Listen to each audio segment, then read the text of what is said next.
Hi everyone, Marie here. Virgo told in his video that I had an accent. Yes, I do. But what I want to explain is that it is only in English because I have a lips. I don't know if you have noticed it, that I speak with the tip of my tongue, which is perfect when you speak Spanish, but not good when you speak English. I will speak a little bit of Spanish, like that you will see the difference. Hola todos, ¿cómo están? Aquí soy Mari y me estoy presentando enfrente de ustedes con el nuevo tópico del día o de la semana. So you see the difference. If I speak in French, you can notice as well the lips, because French is not supposed to be talked this way. So it's okay. So the topic of the week presented by Virgo was growing up. Did you feel able to be yourself, or were you what everyone expected you to be? Out of fear of judgment or rejection, and why? Wow, that's a very interesting topic, because I think we all have a story different of somehow we have been in a moment or other bullied or judged for what you appear to be, and it happened a lot.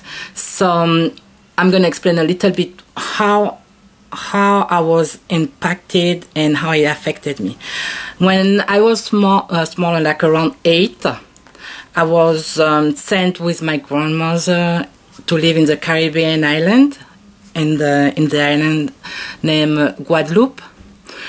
And since I was raised in France, it was two different cultures. So there were first a shock of culture, and the way that people would not understand what we were about, me and my sister, because my sister and I were to live over there. So we started to be bullied and beaten up pretty much, and we didn't know how to fight, so we would not answer to that.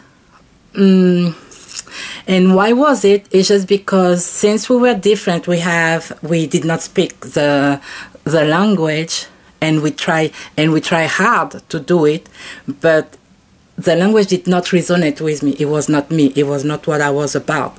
So I was trying to learn it to feel accepted.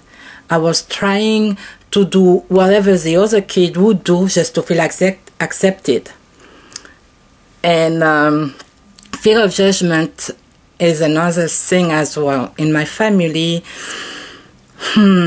wow, that's a really sensitive subject, but my mother passed away. We came to understand each other and love each other a lot, so everything is in the past right now. I don't dwell on it, but I'm just gonna talk a little bit about, for you to understand what I was about. Okay, my mother used to call me a drama queen, sorry, because I used to cry a lot over everything, and I always felt that people did not understand who I was really.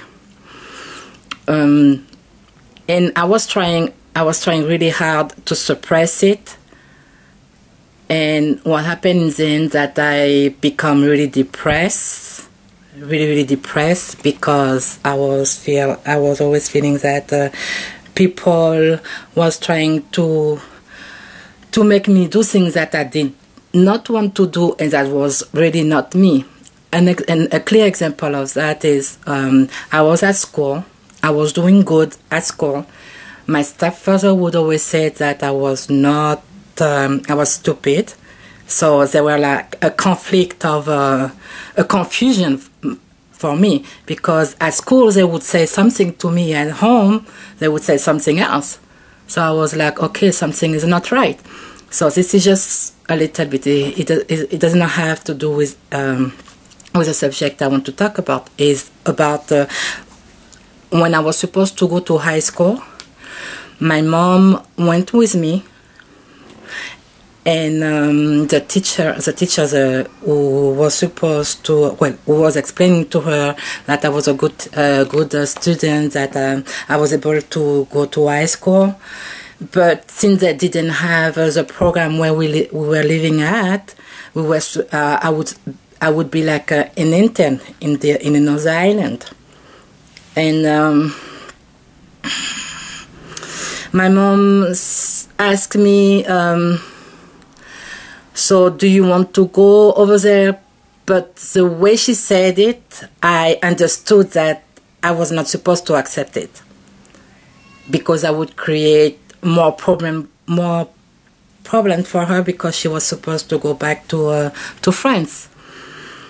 So in a way, out of fear, because I knew that I would pay for it after, if I had made my mind and did and said yes, I said no. And so stopped the chance for me to be what I really wanted to be, which was archaeologist, because I was really into history. And I was fascinated by the fact that you could dig and find out what the past was. And so this is what happened. So yes, we do act out of fear. Everyone have a different type of problem, but it's still the same impact on the people, that you became withdrawn, depressed, because you cannot express yourself the way you should be. As Virgo said in the other video, I really recommend for parents to try to help their kids the most they can, because it is their future in the line. Okay, and now part 2. What is your favorite charity organization and why? I have a lot of charities that I like, but I have a problem with that, because there is always scandal coming up after that, like they do not use the money the way they're supposed to. So I get a little bit icky about where and how to send my money. But the one I have sent money to is the organization's named Smile Train, which is an organization who is dedicated to help children who have cleft palate. And why this organization? Because kids, I think, are the most defenseless, in that we are supposed to see for them, care for them, help them to become responsible and caring adult. But if they are born with a defect that we know will provoke bullying, judgment, and being set apart because they are different, I think it is in our hand to be able to fix that. So this is why I like that organization, because those doctors are really dedicated to go for a minimum with a minimum money to go help other kids in everywhere. There's no discrimination of religion, gender, whatever. And what else? And this organization has I think it's good, because as they show the pictures, they show where they go, and I think there is more clear and transparent than a lot of organizations. In my point of view, I might be wrong. Who knows? But this is it. So I hope that this organization will touch you as well, and you will be helping them. Okay, thank you for listening to the show, and bye.